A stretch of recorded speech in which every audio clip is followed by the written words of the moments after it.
ये मुझे भी खबर अभी मालूम हुई है कि हैदराबाद के 2 ट्रैवल एजेंसी, एक fly zone tours and travels और अल मक्का हज एंड उमरा के 42 हाजी मक्का से मदीना जा रहे थे बस में, और बस को आग लगने से मालूम हुआ कि सिर्फ एक शख्स की जान बची है। कंफर्म नहीं है, बात कह रहे हैं कि पूरों का इंतकाल हो गया।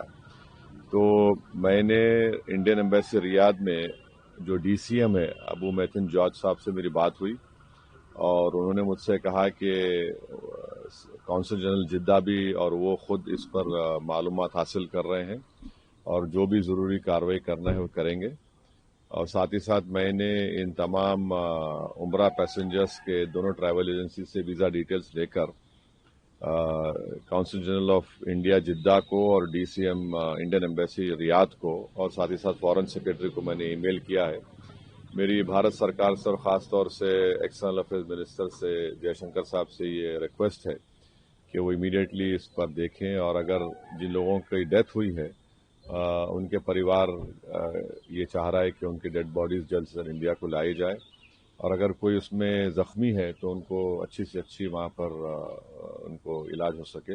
ये मैं रिक्वेस्ट करता हूँ हमारे एक्सटर्नल अफेयर्स मिनिस्टर से और भारत सरकार से। बहुत ही दर्दनाक घटना है ये। एक साथ 42 भारतीयों की मौत की जो खबर है, जो उम्रा करने गए थे हिंदुस्तानी लोग, और बस एक्सीडेंट में किसी टैंकर से टकरा जाने की वजह से एक साथ इतनी मौतें। ज़्यादातर लोग तेलंगाना हैदराबाद के हैं और उसमें बच्चे और महिलाएं हैं। ये और ज़्यादा दुखद है कि एक साथ इतनी बड़ी दुर्घटना हुई है।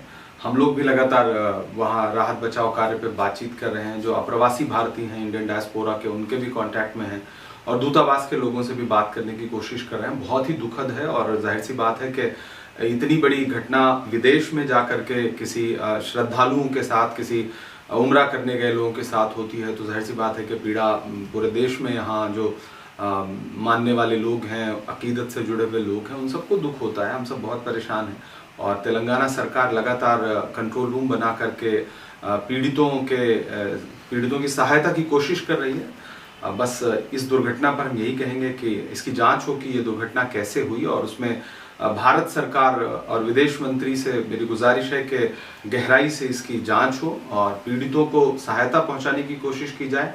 अगर उनके परिवार के लोग शवों को, लाश वापस, जनाजे को वापस लाना चाहें तो उसकी सुविधा जो है वो प्रोवाइड कराई जाए। जो वहाँ दफन हो सकते हैं वहाँ दफन हो।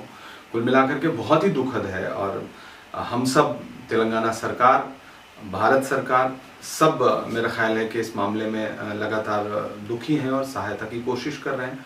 और पीड़ित परिवारों के साथ हमारी संवेदनाएं हैं, हमारे जज्बात उनसे जुड़े हैं। मैं खुद बहुत दुखी हूँ और लगातार वहाँ लोगों से बात करने की कोशिश कर रहा हूँ। मदद के नाम पर पूरी बस क्रैश हो गई है, तो घायल शायद कोई एक, सुनने में आ रहा है कि एक कोई घायल बचा है, वो सर्वाइव करे, हम इसकी दुआ करते हैं। देखिए, बहुत ही दुखद घटना है और पूरी संवेदना है सभी पीड़ित परिवारों के साथ। लेकिन भारत सरकार को और मुस्तैदी से इसमें काम करना चाहिए, और वहाँ की सरकार से बातचीत करके और जो भी संभव मदद हो सके वो उनकी करनी चाहिए। और साथ ही साथ ये भी प्रेशर बनाना चाहिए वहाँ की सरकार पे कि ये हादसा हुआ कैसे, किसकी लापरवाही की वजह से हुआ, और पुख्ता वहाँ पे इंतजाम क्यों नहीं थे। इस पे भी उनको कार्रवाई करने के लिए मजबूर करना पड़ेगा। देखिए, बहुत ही तकलीफ़ की खबर है, और वो सब लोग इबादत के लिए सऊदी अरबिया गए होंगे, और पता करना चाहिए उसमें कितने हिंदुस्तानी हैं और कितने बाहर के हैं। लेकिन हमारी तमाम परिवारों के साथ सहानुभूति है, और वहाँ की जो मक्के से मदीना तक की सड़कें हैं बहुत साफ़ सुथरी और बहुत शानदार बनी हुई हैं। उन पे एक्सीडेंट होना बहुत ताज्जुब की बात है, लेकिन रियाज में जो हमारी एम्बेसी है उसकी जिम्मेदारी है कि उनकी डेड बॉडीज़ को कलेक्ट करे और भारत पहुंचाए। मेरी तमाम तर सहानुभूति उनके परिवारों के साथ है जिन्होंने अपने प्यारों को खो दिया है। बहुत ही दुखद है, दुर्भाग्यपूर्ण है जिस तरह से दुर्घटना हुई, और बहुत सारे भारतीय वहाँ उनका डेथ हो गया। तो इस पर हम दुख व्यक्त करते हैं। और मृत आत्मा की शांति के लिए ईश्वर से प्रार्थना करते हैं। उनके परिवार को कष्ट सहने की ईश्वर ताकत दे, इस बात की भी हम कामना करते हैं। और हमारा दूतावास या फिर भारत की सरकार या वहाँ के ऑफिशियल्स, उनसे आग्रह है कि चीज़ों को कैसे कंट्रोल करें, इस पर लोगों का ध्यान इमीडिएट रहना चाहिए। सऊदी अरेबिया में मक्के और मदीने से के रास्ते में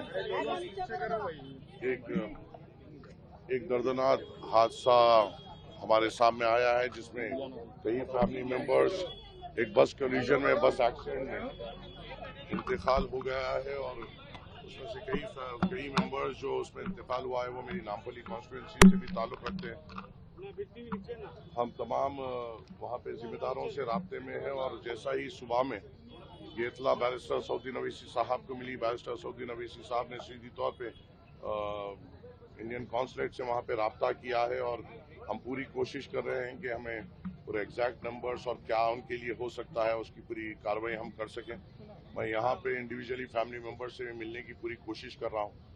मेरे सामने जो फैमिलीज अभी तक सुबह से जो आए थे, वो एक हमारे मेहदीपट्टनम हल्के में एक फैमिली है जिसके भाई ने मुझे कॉल किया था, उनकी बहन, उनके भौनाई, उनके बच्चे की एक फैमिली, उसमें उनका इंतकाल हुआ है।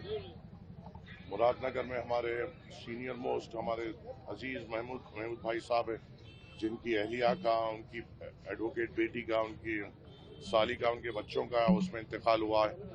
जिधर से आपकी फैमिली है जिसमें 7 मेंबर्स का इंतकाल हुआ है, आपकी भी फैमिली है जिसमें कई लोगों का इंतकाल हुआ है। और फिलहाल फैमिली मेंबर्स के सामने और ये जो टूर्स एंड ट्रैवल्स जो लेके गए थे, ये लोग इनके सामने क्लैरिटी नहीं दे पा रहे हैं कि क्या होगा क्या नहीं होगा। हम हमारे तरफ से ये भी कोशिश कर रहे हैं कि फौरी तौर पे हमने हमारे तरफ से कुछ जिम्मेदारों को फौरी तौर पे रवाना किया है, जो अभी 11 बजे की फ्लाइट से जिद्दा के लिए रवाना हुए हैं और वो इंशाल्लाह 5 बजे तक वहाँ पे पहुंचेंगे और इंडियन एम्बेसी से कोऑर्डिनेट करते हुए हमें अपडेट देंगे। और जो खानदानों का भी जो मुतालिबा है वो सुनना है। फिलहाल वो बेइंतहा तकलीफ में है और उनके दर्द को शायद हम समझ नहीं पा रहे हैं, मगर जब घर जब ऐसे हादसे में चले आता है तो अल्लाह उस घर को, बस हम ये दुआ कर सकते हैं कि सब्र दें। इंशाल्लाह हम अफराज खानदान के साथ मुकम्मल तौर पे ठहरेंगे। जो हमारे से ताउन हो सकता है हम करेंगे, जो हमारी ताकत से इनकी मदद हो सकती है हम बराबर करेंगे और इंशाल्लाह कोशिश करेंगे कि घर घर जाकर इनके फैमिली मेम्बर से मुलाकात भी कर सकें और उनसे वो हौसला भी दे सकें। और जो इन्फॉर्मेशन के लिए लोग बेचैन हैं कि हुआ क्या था, कैसा हुआ था, क्या हालात में है और बॉडी ला सकते हैं या नहीं ला सकते हैं, उसकी पूरी क्लैरिटी हम शाम तक लेके इंशाल्लाह इन लोगों को अपडेट करने की पुरजोर कोशिश करेंगे इंशाल्लाह।